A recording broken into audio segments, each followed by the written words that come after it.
l'Éternel est celle qui sera louée. Récompensez-la du fruit de son travail, et qu'au porte ses œuvres la loue. Ecclésiaste chapitre 1 Parole de l'Ecclésiaste, fils de David, roi de Jérusalem. Vanité des vanités, dit l'Ecclésiaste, vanité des vanités, tout est vanité. Quel avantage revient-il à l'homme de toute la peine qu'il se donne sous le soleil? Une génération s'en va, une autre vient, et la terre subsiste toujours.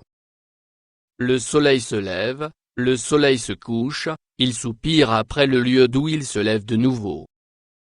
Le vent se dirige vers le midi, tourne vers le nord, puis il tourne encore, et reprend les mêmes circuits. Tous les fleuves vont à la mer, et la mer n'est point remplie, ils continuent à aller vers le lieu où ils se dirigent. Toutes choses sont en travail au-delà de ce qu'on peut dire, l'œil ne se rassasie pas de voir, et l'oreille ne se lasse pas d'entendre. Ce qui a été, c'est ce qui sera, et ce qui s'est fait, c'est ce qui se fera, il n'y a rien de nouveau sous le soleil. S'il est une chose dont on dise, vois ceci, c'est nouveau. Cette chose existait déjà dans les siècles qui nous ont précédés. On ne se souvient pas de ce qui est ancien, et ce qui arrivera dans la suite ne laissera pas de souvenir chez ceux qui vivront plus tard. Moi, l'Ecclésiaste, j'ai été roi d'Israël à Jérusalem. J'ai appliqué mon cœur à rechercher et à sonder par la sagesse tout ce qui se fait sous les cieux, c'est là une occupation pénible, à laquelle Dieu soumet les fils de l'homme. J'ai vu tout ce qui se fait sous le soleil, et voici, tout est vanité et poursuite du vent. Ce qui est courbé ne peut se redresser, et ce qui manque ne peut être compté. J'ai dit en mon cœur, voici, j'ai grandi et surpassé en sagesse tous ceux qui ont dominé avant moi sur Jérusalem, et mon cœur a vu beaucoup de sagesse et de science. J'ai appliqué mon cœur à connaître la sagesse, et à connaître la sottise et la folie, j'ai compris que cela aussi c'est la poursuite du vent. Car avec beaucoup de sagesse on a beaucoup de chagrin, et celui qui augmente sa science augmente sa douleur. Chapitre 2 J'ai dit en mon cœur, allons. Je t'éprouverai par la joie, et tu goûteras le bonheur. Et voici, c'est encore là une vanité. J'ai dit du rire, insensé. Et de la joie, à quoi sert-elle? Je résolus en mon cœur de livrer ma chair au vin, tandis que mon cœur me conduirait avec sagesse, et de m'attacher à la folie jusqu'à ce que je visse ce qu'il est bon pour les fils de l'homme de faire sous les cieux pendant le nombre des jours de leur vie. J'exécutai de grands ouvrages, je me bâtis des maisons, je me plantai des vignes, je me fis des jardins et des vergers, et j'y plantai des arbres à fruits de toute espèce, je me créai des étangs, pour arroser la forêt où croissaient les arbres. J'achetai des serviteurs et des servantes, et j'eus leurs enfants nés dans la maison, je possédais des troupeaux de bœufs et de brebis, plus que tous ceux qui étaient avant moi dans Jérusalem. Je m'amassai de l'argent et de l'or, et les richesses des rois et des provinces. Je me procurai des chanteurs et des chanteuses, et les délices des fils de l'homme, des femmes en grand nombre. Je devins grand, plus grand que tous ceux qui étaient avant moi dans Jérusalem. Et même ma sagesse demeura avec moi. Tout ce que mes yeux avaient désiré, je ne les en ai point privés, je n'ai refusé à mon cœur aucune joie, car mon cœur prenait plaisir à tout mon travail, et c'est la part qui m'en est revenue. Puis, j'ai considéré tous les ouvrages que mes mains avaient faits, et la peine que j'avais prise à les exécuter, et voici, tout est vanité et poursuite du vent, et il n'y a aucun avantage à tirer de ce qu'on fait sous le soleil. Alors j'ai tourné mes regards vers la sagesse, et vers la sottise et la folie. Car que fera l'homme qui succédera au roi? Ce qu'on a déjà fait.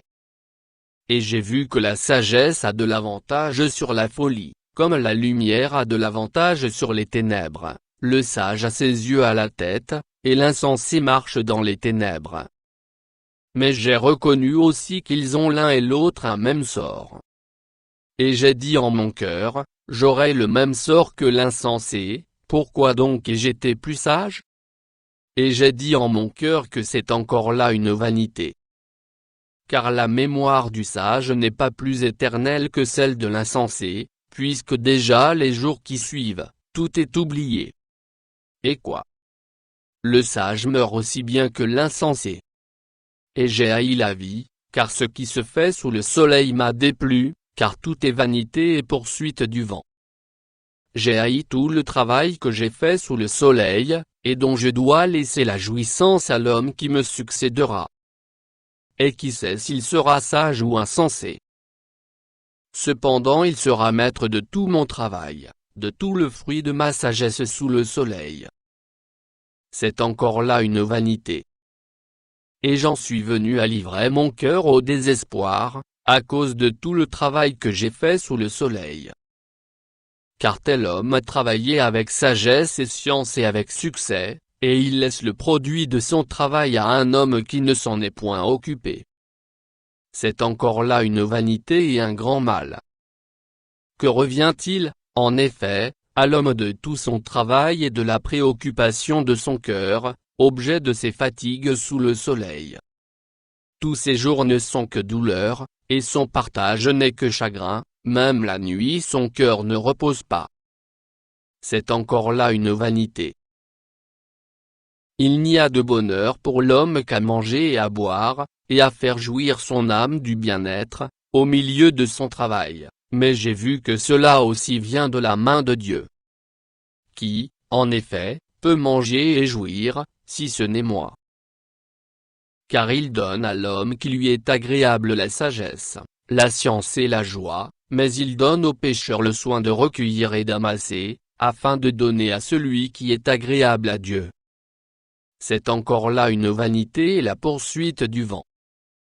Chapitre 3. Il y a un temps pour tout, un temps pour toutes choses sous les cieux, un temps pour naître, et un temps pour mourir, un temps pour planter, et un temps pour arracher ce qui a été planté, un temps pour tuer, et un temps pour guérir, un temps pour abattre, et un temps pour bâtir, un temps pour pleurer, et un temps pour rire, un temps pour se lamenter, et un temps pour danser, un temps pour lancer des pierres, et un temps pour ramasser des pierres, un temps pour embrasser, et un temps pour s'éloigner des embrassements, un temps pour chercher, et un temps pour perdre, un temps pour garder, et un temps pour jeter, un temps pour déchirer, et un temps pour coudre, un temps pour se taire, et un temps pour parler, un temps pour aimer, et un temps pour haïr, un temps pour la guerre, et un temps pour la paix.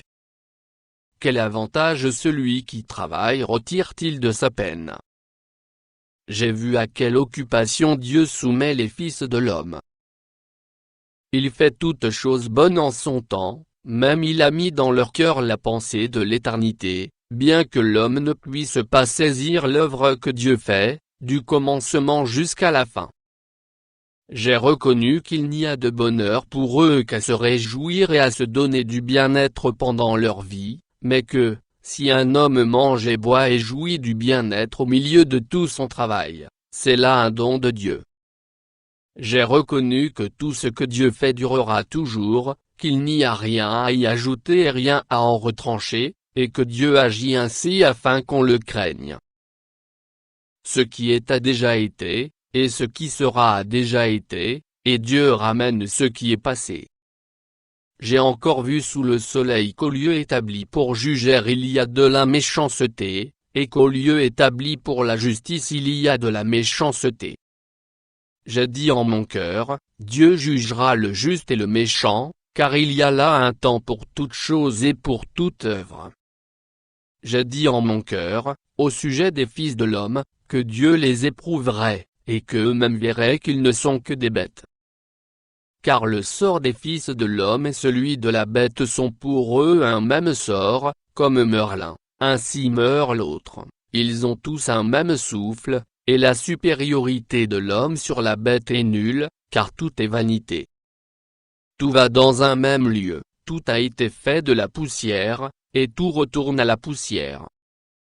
qui sait si le souffle des fils de l'homme monte en haut, et si le souffle de la bête descend en bas dans la terre? Et j'ai vu qu'il n'y a rien de mieux pour l'homme que de se réjouir de ses œuvres, c'est là sa part. Car qui le fera jouir de ce qui sera après lui? Chapitre 4. J'ai considéré ensuite toutes les oppressions qui se commettent sous le soleil, et voici, les opprimés sont dans les larmes, et personne qui les console. Ils sont en butte à la violence de leurs oppresseurs, et personne qui les console. Et j'ai trouvé les morts qui sont déjà morts plus heureux que les vivants qui sont encore vivants, et plus heureux que les uns et les autres celui qui n'a point encore existé et qui n'a pas vu les mauvaises actions qui se commettent sous le soleil. J'ai vu que tout travail et toute habileté dans le travail n'est que jalousie de l'homme à l'égard de son prochain. C'est encore là une vanité et la poursuite du vent. L'insensé se croise les mains, et mange sa propre chair. Mieux vaut une main pleine avec repos, que les deux mains pleines avec travail et poursuite du vent. J'ai considéré une autre vanité sous le soleil. Tel homme est seul et sans personne qui lui tienne de près, il n'a ni fils ni frère, et pourtant son travail n'a point de fin et ses yeux ne sont jamais rassasiés de richesses. Pour qui donc est-ce que je travaille, et que je prive mon âme de jouissance? C'est encore là une vanité et une chose mauvaise. Deux valent mieux qu'un, parce qu'ils retirent un bon salaire de leur travail. Car, s'ils tombent, l'un relève son compagnon, mais malheur à celui qui est seul et qui tombe, sans avoir un second pour le relever. De même, si deux couchent ensemble, ils auront chaud, mais celui qui est seul, comment aura-t-il chaud? Et si quelqu'un est plus fort qu'un seul, les deux peuvent lui résister, et la corde à trois fils ne se rompt pas facilement. Mieux vaut un enfant pauvre et sage qu'un roi vieux et insensé qui ne sait plus écouter les avis, car il peut sortir de prison pour régner, et même être né pauvre dans son royaume. J'ai vu tous les vivants qui marchent sous le soleil entourer l'enfant qui devait succéder au roi et régner à sa place. Il n'y avait point de fin à tout ce peuple, à tous ceux à la tête desquels il était. Et toutefois, ceux qui viendront après ne se réjouiront pas à son sujet. Car c'est encore là une vanité et la poursuite du vent. Prends garde à ton pied, lorsque tu entres dans la maison de Dieu, approche-toi pour écouter, plutôt que pour offrir le sacrifice des insensés, car ils ne savent pas qu'ils font mal. Chapitre 5. Ne te presse pas d'ouvrir la bouche, et que ton cœur ne se hâte pas d'exprimer une parole devant Dieu, car Dieu est au ciel, et toi sur la terre, que tes paroles soient donc peu nombreuses. Car, si les songes naissent de la multitude des occupations, la voix de l'insensé se fait entendre dans la multitude des paroles. Lorsque tu as fait un vœu à Dieu, ne tarde pas à l'accomplir, car il n'aime pas les insensés, accomplis le vœu que tu as fait. Mieux vaut pour toi ne point faire de vœu, que d'en faire un et de ne pas l'accomplir. Ne permets pas à ta bouche de faire pécher ta chair, et ne dis pas en présence de l'envoyé que c'est une inadvertance. Pourquoi Dieu s'irriterait-il de tes paroles, et détruirait-il l'ouvrage de tes mains? Car, s'il y a des vanités dans la multitude des songes, il y en a aussi dans beaucoup de paroles, c'est pourquoi, crains Dieu.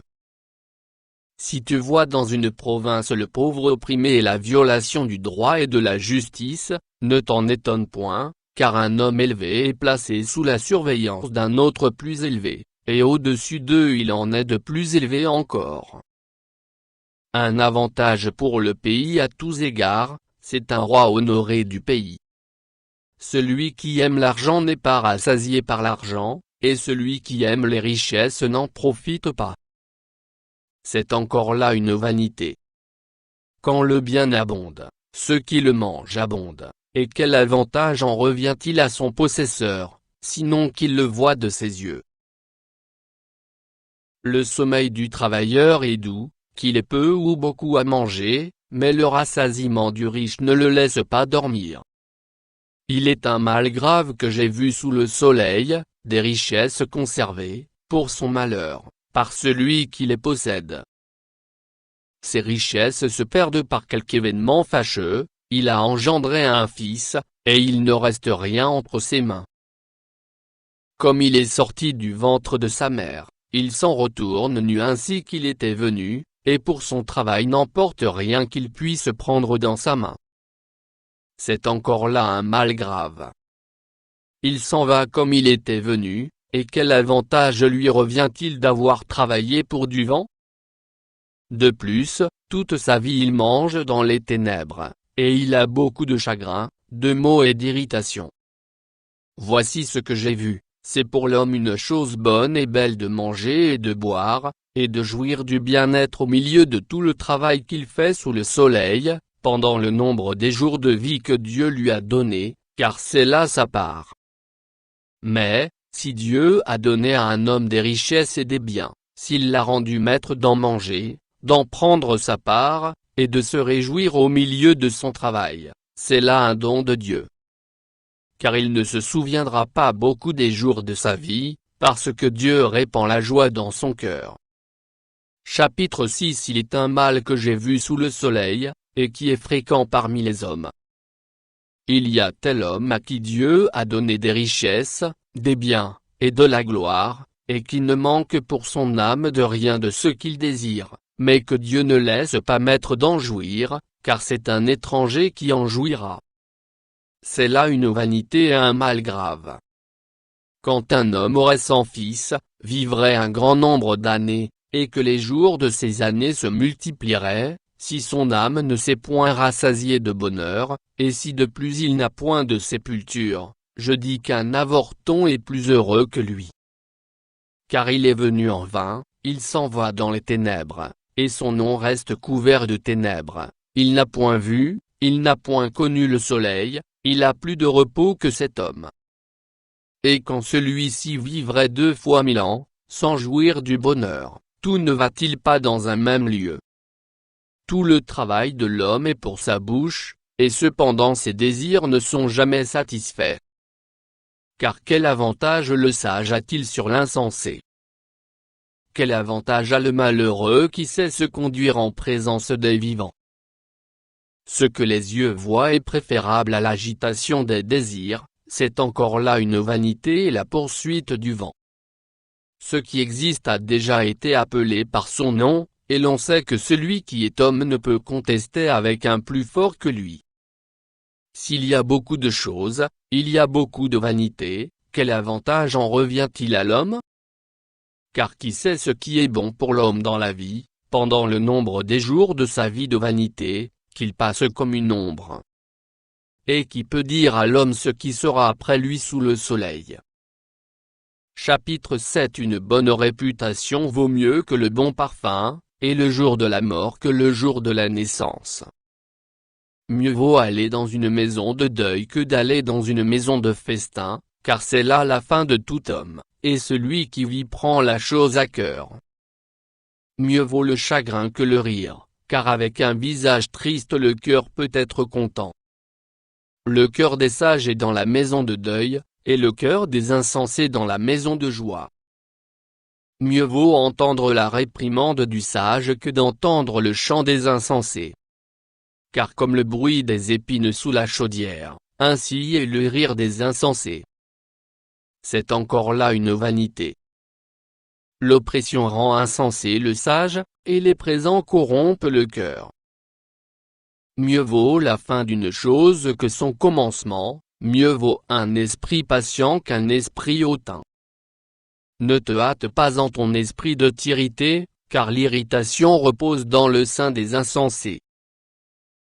Ne dis pas, d'où vient que les jours passés étaient meilleurs que ceux-ci? Car ce n'est point par sagesse que tu demandes cela. La sagesse vaut autant qu'un héritage, et même plus pour ceux qui voient le soleil. Car à l'ombre de la sagesse on est abrité comme à l'ombre de l'argent, mais un avantage de la science, c'est que la sagesse fait vivre ceux qui la possèdent. Regarde l'œuvre de Dieu, qui pourra redresser ce qu'il a courbé?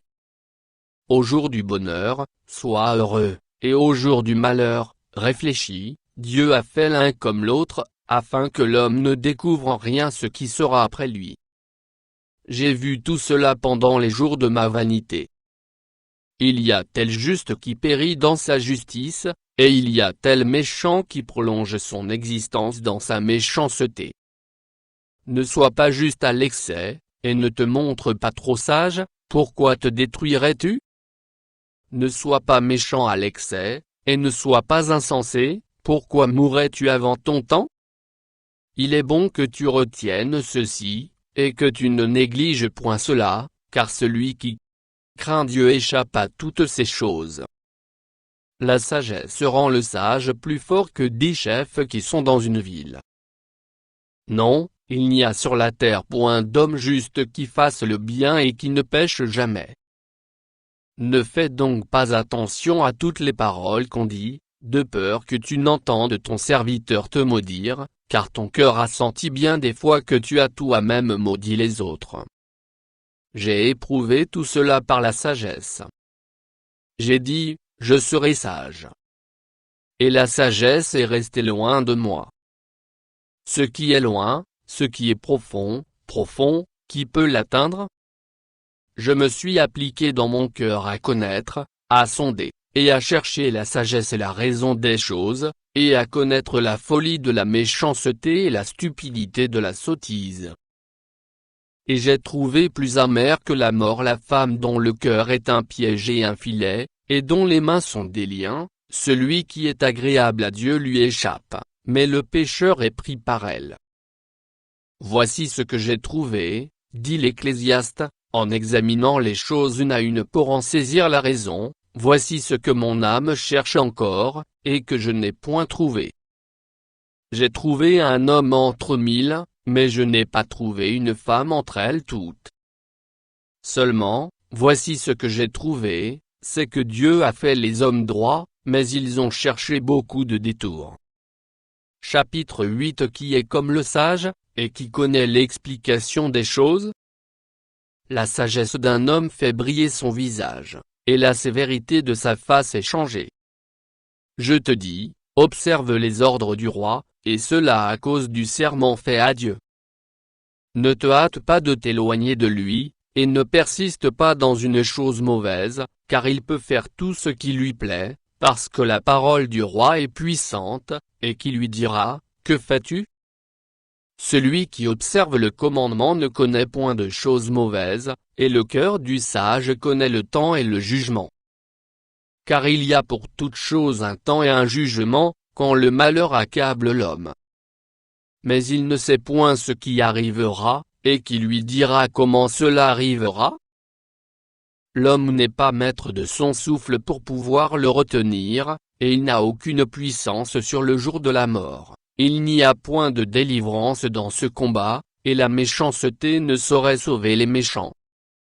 J'ai vu tout cela, et j'ai appliqué mon cœur à tout ce qui se fait sous le soleil. Il y a un temps où l'homme domine sur l'homme pour le rendre malheureux.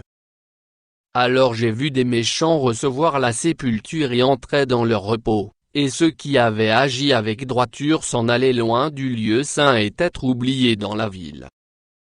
C'est encore là une vanité. Parce qu'une sentence contre les mauvaises actions ne s'exécute pas promptement, le cœur des fils de l'homme se remplit en eux du désir de faire le mal. Cependant, quoique le pécheur fasse 100 fois le mal et qu'il y persévère longtemps, je sais aussi que le bonheur est pour ceux qui craignent Dieu, parce qu'ils ont de la crainte devant lui. Mais le bonheur n'est pas pour le méchant, et il ne prolongera point ses jours, pas plus que l'ombre, parce qu'il n'a pas de la crainte devant Dieu. Il est une vanité qui a lieu sur la terre, c'est qu'il y a des justes auxquels il arrive selon l'œuvre des méchants, et des méchants auxquels il arrive selon l'œuvre des justes. Je dis que c'est encore là une vanité. J'ai donc loué la joie, parce qu'il n'y a de bonheur pour l'homme sous le soleil qu'à manger et à boire et à se réjouir, c'est là ce qui doit l'accompagner au milieu de son travail, pendant les jours de vie que Dieu lui donne sous le soleil. Lorsque j'ai appliqué mon cœur à connaître la sagesse et à considérer les choses qui se passent sur la terre, car les yeux de l'homme ne goûtent le sommeil ni jour ni nuit, j'ai vu toute l'œuvre de Dieu, j'ai vu que l'homme ne peut pas trouver ce qui se fait sous le soleil, il a beau se fatiguer à chercher, il ne trouve pas, et même si le sage veut connaître, il ne peut pas trouver. Chapitre 9. Oui, j'ai appliqué mon cœur à tout cela, j'ai fait de tout cela l'objet de mon examen, et j'ai vu que les justes et les sages, et leurs travaux, sont dans la main de Dieu, et l'amour aussi bien que la haine, les hommes ne savent rien, tout est devant eux. Tout arrive également à tous, même sort pour le juste et pour le méchant, pour celui qui est bon et pur et pour celui qui est impur, pour celui qui sacrifie et pour celui qui ne sacrifie pas, il en est du bon comme du pécheur, de celui qui jure comme de celui qui craint de jurer. Ceci est un mal parmi tout ce qui se fait sous le soleil, c'est qu'il y a pour tous un même sort, aussi le cœur des fils de l'homme est-il plein de méchanceté, et la folie est dans leur cœur pendant leur vie, après quoi, ils vont chez les morts. Car, qui est excepté? Pour tous ceux qui vivent il y a de l'espérance, et même un chien vivant vaut mieux qu'un lion mort. Les vivants, en effet, savent qu'ils mourront, mais les morts ne savent rien, et il n'y a pour eux plus de salaire, puisque leur mémoire est oubliée. Et leur amour, et leur haine, et leur envie, ont déjà péri, et ils n'auront plus jamais aucune part à tout ce qui se fait sous le soleil. Va, mange avec joie ton pain, et bois gaiement ton vin, car dès longtemps Dieu prend plaisir à ce que tu fais. Quand tout en tes vêtements soit blanc, et que l'huile ne manque point sur ta tête. Jouis de la vie avec la femme que tu aimes, pendant tous les jours de ta vie de vanité, que Dieu t'a donné sous le soleil, pendant tous les jours de ta vanité, car c'est ta part dans la vie, au milieu de ton travail que tu fais sous le soleil. Tout ce que ta main trouve à faire avec ta force, fais-le, car il n'y a ni œuvre, ni pensée, ni science, ni sagesse, dans le séjour des morts, où tu vas. J'ai encore vu sous le soleil que la course n'est point aux agiles ni la guerre aux vaillants, ni le pain aux sages, ni la richesse aux intelligents, ni la faveur aux savants, car tout dépend pour eux du temps et des circonstances. L'homme ne connaît pas non plus son heure, pareil aux poissons qui sont pris au filet fatal, et aux oiseaux qui sont pris au piège, comme eux, les fils de l'homme y sont enlacés au temps du malheur, lorsqu'ils tombent sur eux tout à coup. J'ai aussi vu sous le soleil ce trait d'une sagesse qui m'a paru grande. Il y avait une petite ville, avec peu d'hommes dans son sein, un roi puissant marcha sur elle, l'investit, et éleva contre elle de grands forts. Il s'y trouvait un homme pauvre et sage, qui sauva la ville par sa sagesse. Et personne ne s'est souvenu de cet homme pauvre. Et j'ai dit, la sagesse vaut mieux que la force. Cependant la sagesse du pauvre est méprisée, et ses paroles ne sont pas écoutées. Les paroles des sages tranquillement écoutées valent mieux que les cris de celui qui domine parmi les insensés. La sagesse vaut mieux que les instruments de guerre, mais un seul pécheur détruit beaucoup de biens. Chapitre 10. Les mouches mortes infectées font fermenter l'huile du parfumeur, un peu de folie l'emporte sur la sagesse et sur la gloire. Le cœur du sage est à sa droite, et le cœur de l'insensé à sa gauche. Quand l'insensé marche dans un chemin, le sens lui manque, et il dit de chacun, voilà un fou. Si l'esprit de celui qui domine s'élève contre toi, ne quitte point ta place, car le calme prévient de grands péchés. Il est un mal que j'ai vu sous le soleil, comme une erreur provenant de celui qui gouverne. La folie occupe des postes très élevés, et des riches sont assis dans l'abaissement. J'ai vu des esclaves sur des chevaux, et des princes marchant sur terre comme des esclaves. Celui qui creuse une fosse y tombera, et celui qui renverse une muraille sera mordu par un serpent. Celui qui remue des pierres en sera blessé, et celui qui fend du bois en éprouvera du danger. S'il a émoussé le fer, et s'il n'en a pas aiguisé le tranchant, il devra redoubler de force, mais la sagesse a l'avantage du succès. Si le serpent mord faute d'enchantement, il n'y a point d'avantage pour l'enchanteur. Les paroles de la bouche du sage sont pleines de grâce, mais les lèvres de l'insensé causent sa perte. Le commencement des paroles de sa bouche est folie, et la fin de son discours est une méchante folie. L'insensé multiplie les paroles. L'homme ne sait point ce qui arrivera, et qui lui dira ce qui sera après lui? Le travail de l'insensé le fatigue, parce qu'il ne sait pas aller à la ville. Malheur à toi, pays dont le roi est un enfant, et dont les princes mangent dès le matin. Heureux toi, pays dont le roi est de race illustre, et dont les princes mangent au temps convenable, pour soutenir leur force, et non pour se livrer à la boisson. Quand les mains sont paresseuses, la charpente s'affaisse, et quand les mains sont lâches, la maison a des gouttières. On fait des repas pour se divertir, le vin rend la vie joyeuse, et l'argent répond à tout.